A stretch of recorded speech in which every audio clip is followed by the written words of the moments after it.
أعوذ بالله من الشيطان الرجيم. بسم الله الرحمن الرحيم.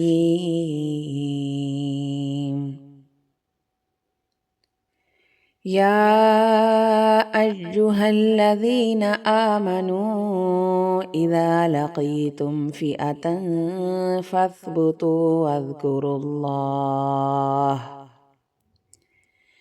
إذا لقيتم فئة فاثبتوا واذكروا الله كثيرا لعلكم تفلحون.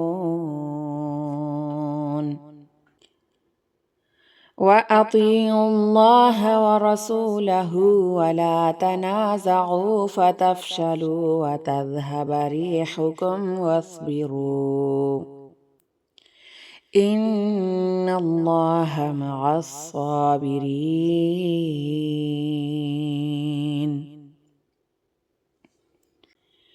ولا تكونوا كالذين خرجوا من ديارهم بطرا ورئاء الناس ويصدون عن سبيل الله والله بما يعملون محيط. وإذ زين لهم الشيطان أعمالهم وقال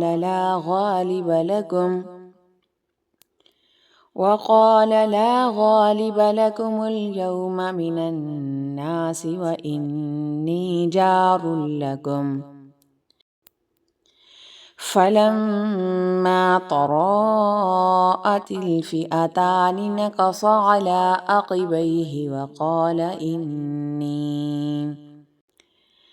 وقال إني بريء منكم إني أرى ما لا ترون إني أخاف الله